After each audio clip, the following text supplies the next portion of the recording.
पिताजी।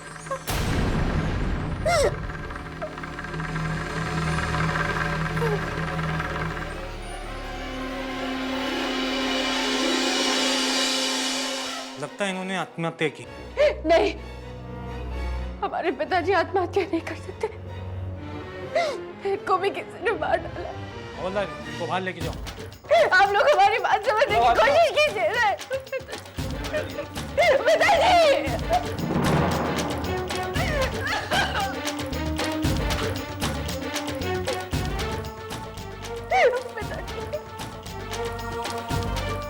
आप लोग हमारी बात समझने की कोशिश कीजिए। ये आत्महत्या नहीं कर सकते। आप लोग हमारी बात सुनते क्यों नहीं है?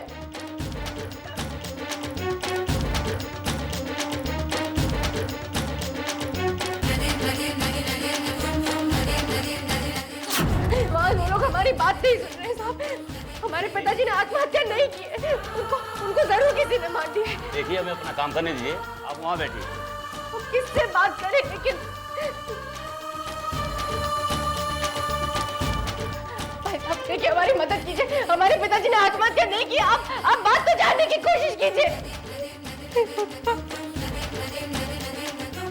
हमें बताइए, हमारी मदद कौन करेगा? देखिए, हमारे पिताजी ने आत्महत्या नहीं की है। हमारी बात समझने की कोशिश कीजिए।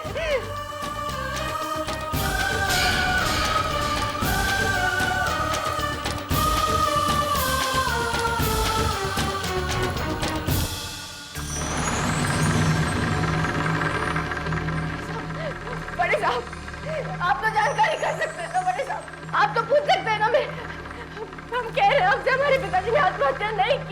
उनका खून हुआ है। हवलदार, उनको मारा नहीं किसी ने। मारो। बड़े साहब, मारो जाओ। हमारी बात सुन लीजिए भाई साहब। हमारे पिताजी ने कुछ नहीं किया।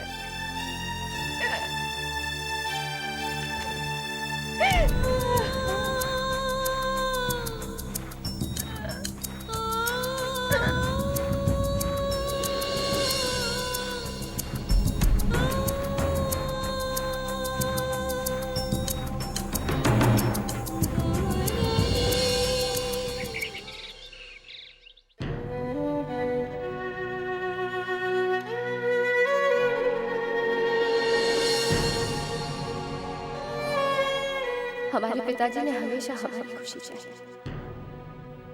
माँ के इस दुनिया से चले जाने के बाद वो सिर्फ हमारे लिए तो जी रहे थे। हमने क्या किया? हमारे पिताजी पर जब वेदिका दीदी की हत्या का इल्जाम लगा तो हम ही उनसे मुंह मोड़ ली। अब तो हम उस नादानी की माफी भी नहीं मांग सकते।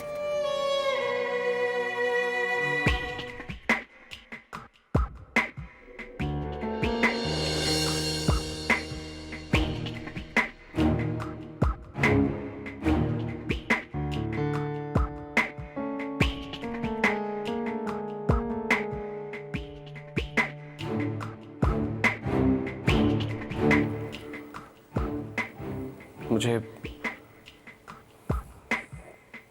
तुम्हारे पिताजी की मौत का दुख जरूर है, मगर वेदिका के हत्यारे के लिए इस दिल में कोई सहानुभूति नहीं।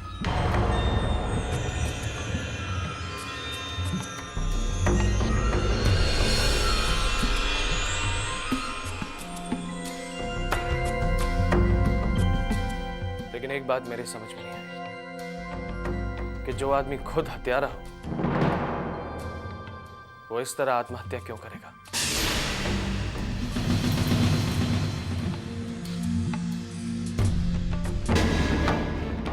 हम चीख चीख कर दुनिया से कहना चाहते हैं कि वेदिका दीदी के हत्यारे हमारे पिताजी थे, बल्कि आप।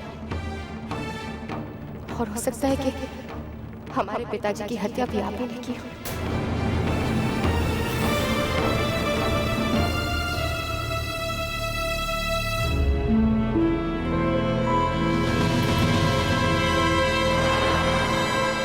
ये बात समझ में नहीं आई कि भवानी प्रसाद आत्महत्या क्यों करेगा।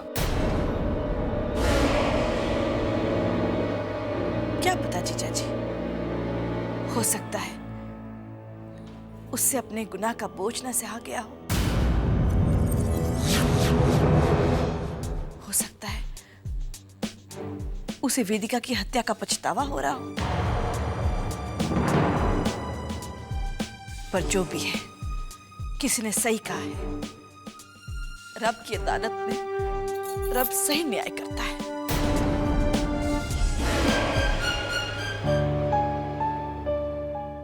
आज वेदिका की आत्मा को कितनी शांति मिली होगी।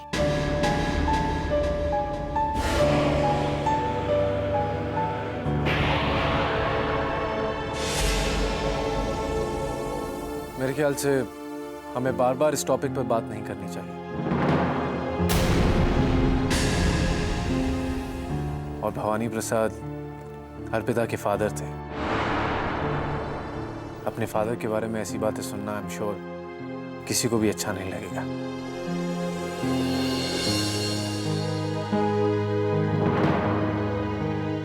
शिवम बिल्कुल ठीक कह रहा है। आइंदा हम इस घर में भवानी प्रसाद के बारे में कोई बात नहीं करेंगे।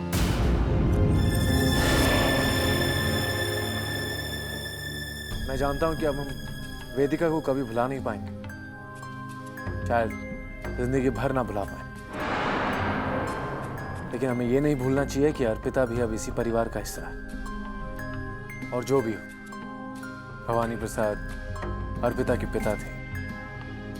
भगवान, इस घर में कोई तो है जिसे हमारी भावनाओं का ख्याल है। बस हम किसी भी तरह ये साबित करना चाहते हैं कि हमारे पिताजी बेकसूर। निहारिका बेटा, मैं तुमसे भी रिक्वेस्ट करूंगा, जब अब भवानी प्रसाद इस दुनिया में ही नहीं रहे, तुम भी अपनी नाराजगी अर्पिता के प्रति खत्म कर दो। बेटा, उससे गुस्सा होकर तुम्हें क्या मिलेगा?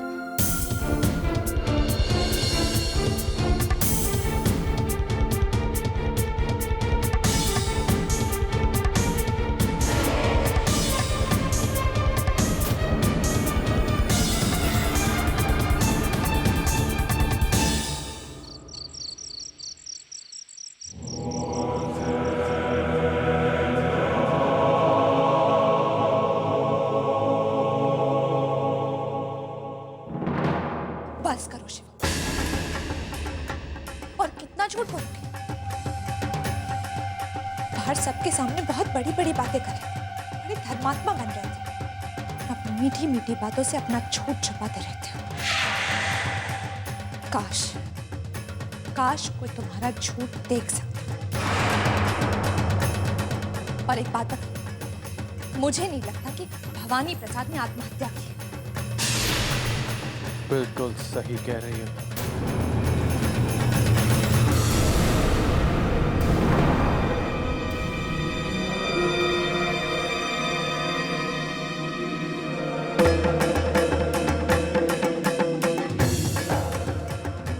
वाकई भवानी प्रसाद ने आत्महत्या नहीं की,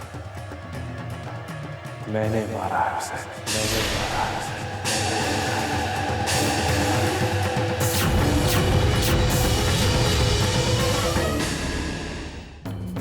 और क्या करता? अगर मैं उसकी हत्या नहीं करता तो वो अर्पिता को सब सच बता देता, और आज उसकी जगह मैं सलाखों के पीछे होता, इसलिए मारना पड़ा। मुझे तो लगता है कि तुम मुझसे ज्यादा बड़ी गुनहगार हो। मैंने आज तक जो गुनाह किए तुम्हारे लिए किए। भवानी प्रसाद को मारा तुम्हारे लिए, तुम्हारी बहन वेदिका की जान ली तुम्हारे लिए, रुद्र को उसके परिवार से अलग किया तुम्हारे लिए। अब जब रुद्र भी दूर जा चुका है तो तुम और मैं दूर कैसे रह सकते हैं? अब हम और करीब रहेंगे, हमेशा हमेशा के लिए। मैं तुमसे बहुत प्यार करूंगा।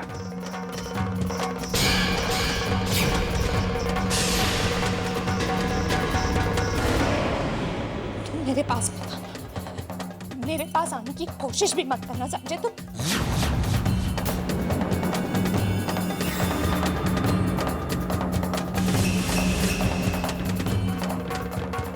बहुत प्यार करती है मुझसे, मैं जानता हूं।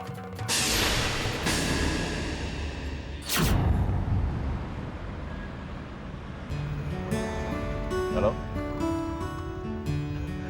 हाँ मैनेजर साहब, अब तो इस शहर में आए हुए 1 हफ्ता हो गया है।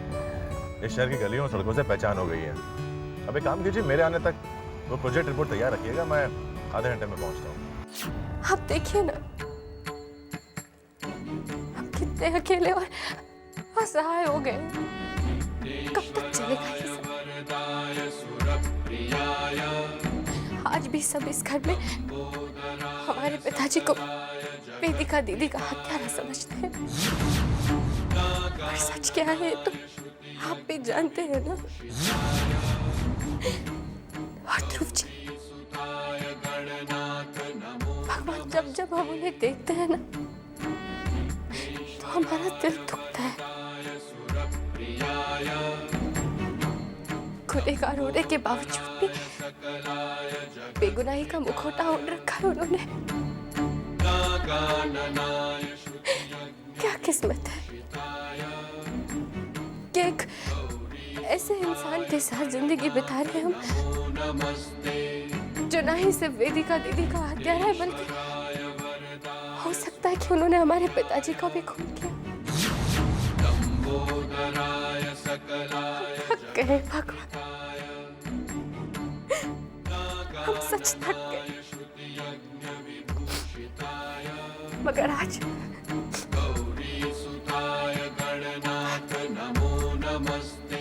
हम आपसे हमारी आस्था का, हमारे विश्वास का, हमारी श्रद्धा का वास्ता देते। आप जल्द से जल्द असली गुनहगार को सबके सामने लाइए भगवान, सबके सामने। ये हमारी प्रार्थना है।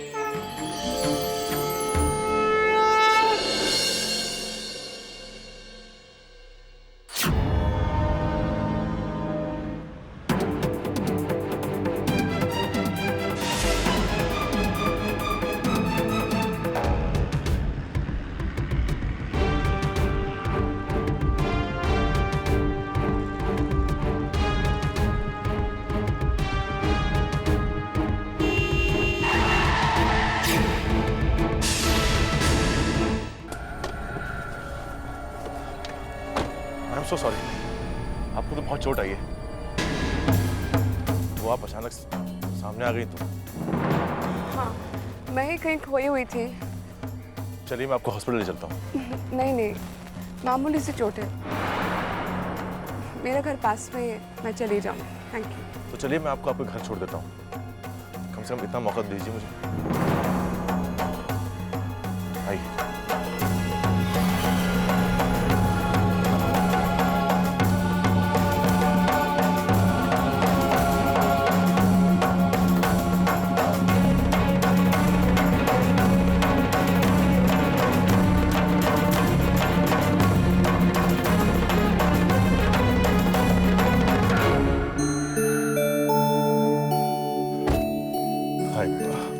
I'm Rudra. My name is Natasha.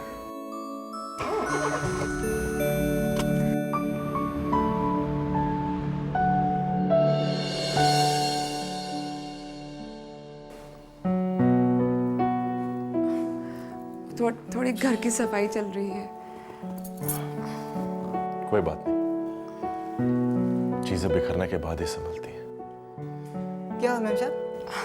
अरे कुछ नहीं, बस एक एक्सीडेंट से बचकर आ रही हूँ। तुम जाकर चाय लेकर आओ। जी। भाई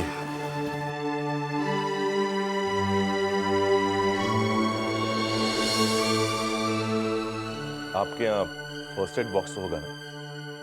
हाँ, वहाँ उस ड्रॉर में रखा है, लेकिन उसको निकालने की तकलीफ आपको करनी पड़ेगी। जिसमें तकलीफ कैसी?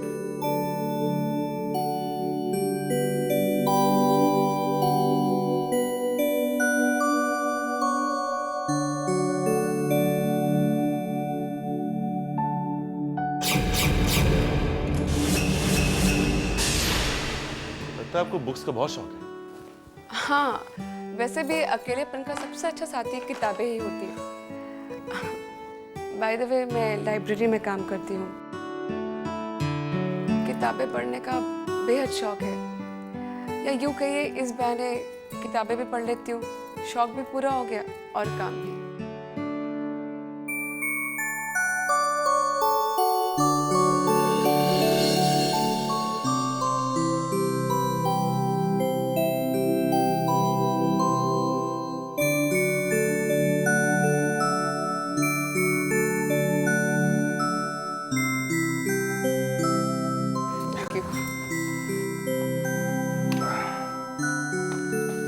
मैं इसको रख के आता हूँ।